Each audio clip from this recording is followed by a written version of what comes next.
जिम्मेदारी मिली, क्या कहेंगे?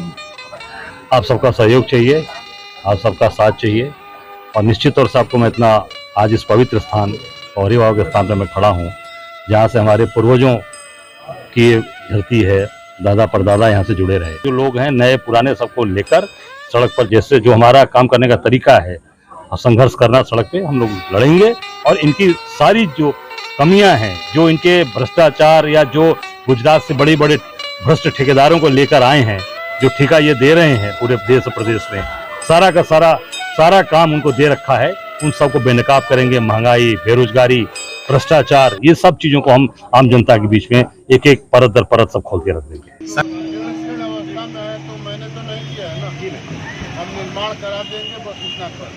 बहुत बहुत धन्यवाद। मेरा माटी मेरा देश कार्यक्रम चल रहा है, युवाओं को क्या प्रेरणा मिल रही है? मेरा माटी मेरा देश, ये देश के लोगों को अपने मातृभूमि से प्रेम का जागरण। मैं आज के दिन नहीं मैं बता सकता, लेकिन मेरा ये संकल्प रहेगा, मेरा एक लक्ष्य रहेगा कि इस बिल्डिंग को जो शहीदों के एक स्मारक जैसा है उसको हम लोग ठीक कराएं और इसमें उनकी स्मृतियों में अगर कोई चिन्ह बाकी रह गया उसको रखा जाए। मुझे और ये आप देख रहे हैं खुद ही कि बहुत अच्छी बिल्डिंग है, अगर इसको ठीक कराए तो बहुत सुंदर यहाँ पे संग्रहालय बन सकता है, पुस्तकालय चाहे जाए बन सकता है। तो हम लोग का यही प्रयास रहेगा कि संस्कृति विभाग उत्तर प्रदेश से भी और केंद्र से भी हम लोग यहाँ धनराशि लाएं और इसको ठीक करें।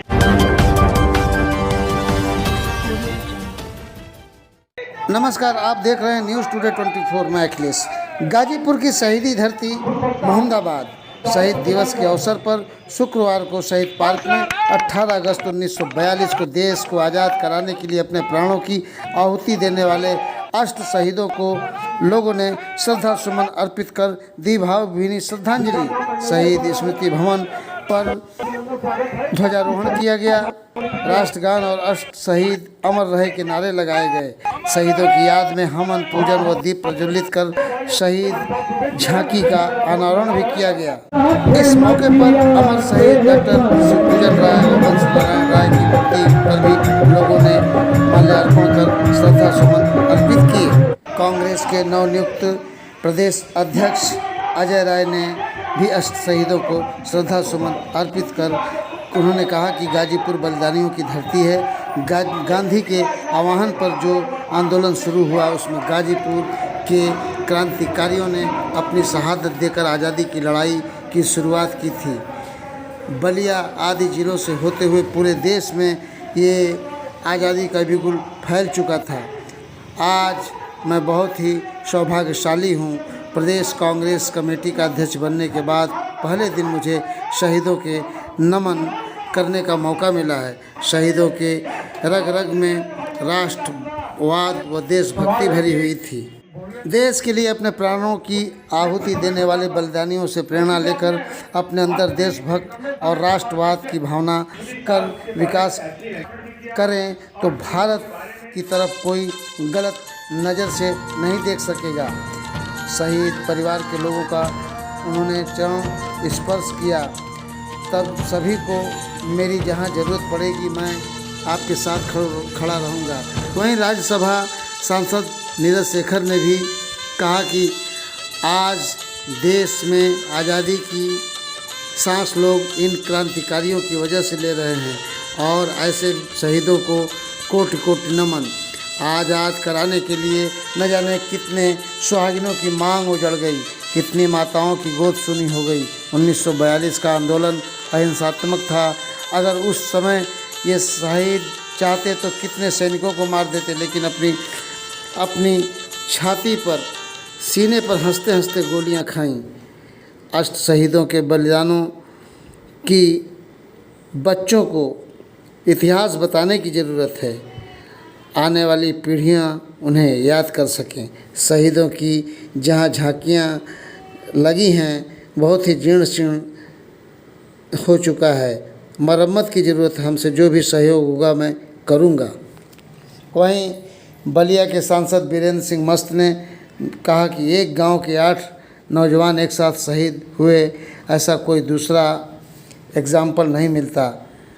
बलिया के बैरिया की शहादत भी बेमिसाल रही है। डॉक्टर शिवपूजन राय के पौत्र वरिष्ठ पत्रकार अजय राय ने कहा, मोहम्मदाबाद ट्रामा सेंटर का नाम अमर शहीद शिवपूजन राय के नाम से रखने एवं शहीदों के पैतृक गांव शेरपुर से सुबह वाराणसी के लिए चलने वाली रोडवेज बस की शहीद एक्सप्रेस को बंद कर दिया गया है, जिसे पुनः चालू कराया जाए।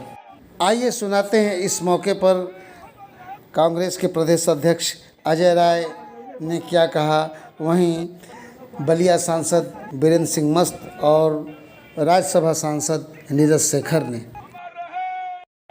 आप सबका सहयोग चाहिए, आप सबका साथ चाहिए और निश्चित तौर से आपको मैं इतना आज इस पवित्र स्थान और अभिभावक के स्थान पर मैं खड़ा हूँ, जहाँ से हमारे पूर्वजों की धरती है, दादा परदादा यहाँ से जुड़े रहे। निश्चित तौर से कांग्रेस पार्टी एक सबसे मजबूत पार्टी है, सबसे पुरानी पार्टी है और हमारा एक एक कार्यकर्ता गांव गिराव में है। निश्चित तौर से कुछ लोग घर बैठ गए थे, कुछ लोगों का उसमें आना जाना कम हुआ था। मेरा एक प्रयास होगा कि एक एक कार्यकर्ता, एक एक घर में जो लोग हैं, नए पुराने, सबको लेकर सड़क पर, जैसे जो हमारा काम करने का तरीका है, संघर्ष करना, सड़क पे हम लोग लड़ेंगे और इनकी सारी जो कमियां हैं, जो इनके भ्रष्टाचार या जो गुजरात से बड़े बड़े भ्रष्ट ठेकेदारों को लेकर आए हैं, जो ठेका ये दे रहे हैं पूरे देश प्रदेश में, सारा का सारा काम उनको दे रखा है, उन सबको बेनकाब करेंगे। महंगाई, बेरोजगारी, भ्रष्टाचार, ये सब चीजों को हम आम जनता के बीच में एक एक परत दर परत सब खोल के रख देंगे। सरकार बनाने में उत्तर प्रदेश एक बहुत बड़ा अहम भूमिका निभाता है। ऐसे में क्या लगता है कि उत्तर प्रदेश की जो 80 लोकसभा सीटें हैं, आप इंडिया गठबंधन में हैं, कितनी सीटें एक्सपेक्ट कर रहे हैं कि आप लड़ने जा रहे हैं? अब देखिए, ये तो पार्टी नेतृत्व तय करेगा, पार्टी को कितनी सीटें लड़नी है। एक हो गए नहीं, राष्ट्रीय नेतृत्व तय करेगा और उसमें निश्चित हम लोग की सहभागिता रहेगी। पर इतना मैं जरूर कहूंगा कि ये जो गठबंधन है, ये गठबंधन पूरे देश की दिशा बदलेगा और उत्तर प्रदेश के अंदर कांग्रेस उस गठबंधन में अपनी बहुत ही मजबूत उपस्थिति दर्ज कराएगी। एक चीज आता है कि राहुल गांधी अमेठी से हार गए थे पिछली बार, इस बार क्या लगता है? नहीं, अमेठी की आम जनता परेशान है। मैं वहाँ का 12 जिले का इंचार्ज था, तो उसमें अमेठी भी आता था, मैं गया कई कार्यक्रमों में। वहाँ लोगों ने कहा कि स्मृति ईरानी जी ने 13 रुपए किलो चीनी की बात कही थी कि आप हमको वोट दीजिए, कमल के फूल का बटन दबाइए और 13 रुपए किलो चीनी पाइए।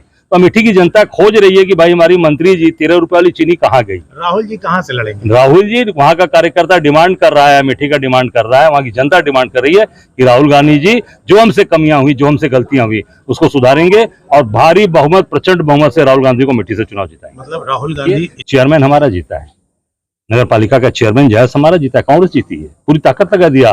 स्मृति ईरानी भाजपा ने नहीं हरा पाए, करीब 13-14 वोट से जीते हैं। तो ये वहां की जनता ये चाह रही है कि राहुल जी के आने से, रहने से कम झूठी बातें नहीं होती थी कि हम 13 रुपए किलो चीनी दे देंगे, महंगाई खत्म कर देंगे, अच्छे दिन आ रहे हैं। राहुल गांधी ऐसी बात नहीं बोलते। सर, प्रियंका जी कहाँ से हैं? अब प्रियंका जी की इच्छा जहां करेगी वहां हम लोग उनके लिए पूरी की पूरी जमीन तैयार करके देंगे, उनको लड़ाएंगे। एक मीडिया में खबरें चल रही हैं कि सोनिया जी रिटायर होंगी, उनकी जगह रायबरेली से क्या प्रियंका? अब ये प्रियंका जी को तय करना है कहां से लड़ेंगी, जहां से भी उनकी इच्छा होगी। हम लोग कांग्रेस का एक कार्यकर्ता, एक सिपाही उनके लिए दिन रात मेहनत करके चुनाव जिताए। एक अहम सवाल है, बनारस से कौन होगा? बनारस से भी तो मैं सामने खड़ा हूँ आपके जलियांवाला बाग की तर्ज पर आज़ादी का आंदोलन करने वालों का सपना था कि हम इसको विकसित करेंगे, लेकिन जो लोग सीताराम राजी जिंदा शहीद आते थे हम लोग के बचपन में, फिर अवस्था में है। और क्या सपना था? मोदी जी आज मेरा माटी मेरा देश चला रहे हैं, तो क्या संदेश?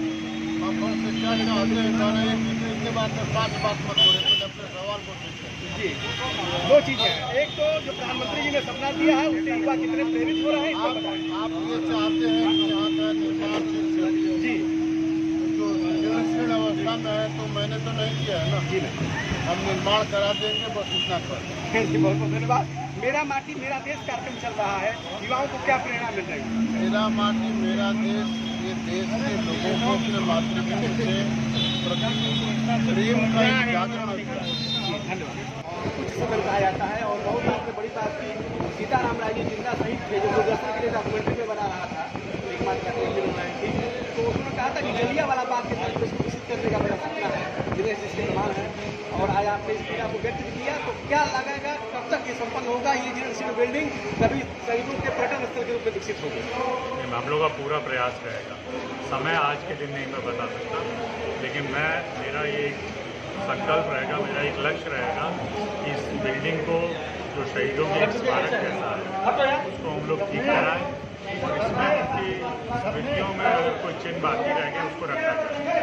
मुझे और ये आप देख रहे हैं खुद ही की बहुत अच्छी बिल्डिंग है, अगर इसको ठीक कराए तो बहुत सुंदर यहाँ पे संग्रहालय बन सकता है, पुस्तकालय चाहे जाए बन सकता है। तो हम लोग का यही प्रयास रहेगा कि संस्कृति विभाग उत्तर प्रदेश से भी और केंद्र से भी हम लोग यहाँ धनराशि लाएं और इसको ठीक करें। यही हम लोग का संकल्प रहेगा कि आने वाले समय में यहाँ पर न केवल ये बिल्डिंग बल्कि बाहर भी एक सुंदरीकरण रहे कि यहाँ लोग आ सकें और देखें और जान सकें अपने शहीदों के बारे में। ऐसा हम लोग बनाने का प्रयास करें। नीरज जी, प्रधानमंत्री जी ने मेरा माटी मेरा देश नारा दिया है, इसे युवाओं को किस रूप में प्रेरणा मिल रही है और क्या संदेश मिल रहा है? ये तो ये संकल्प है हमारे प्रधानमंत्री की, एक स्मृति वन बनाया जाए।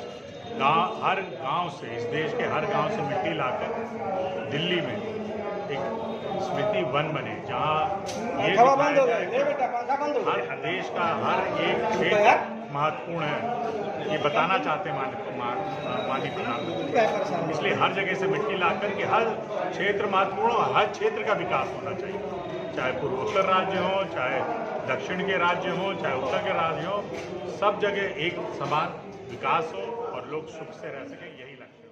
गौरतलब है कि शहीद दिवस हो या आज़ादी का पर्व, सभी इस शहीद पार्क में कार्यक्रम करने के लिए आते हैं और शहीदों के नाम पर अपनी राजनीतिक रोटी भी सेकते हैं, लेकिन पद प्रतिष्ठा पाकर सब भूल जाते हैं।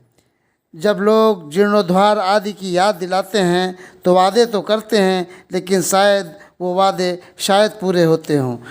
लेकिन यहाँ मेला तो हमेशा लगता ही रहेगा, क्योंकि ये बलिदानियों की धरती और कर्मस्थली है।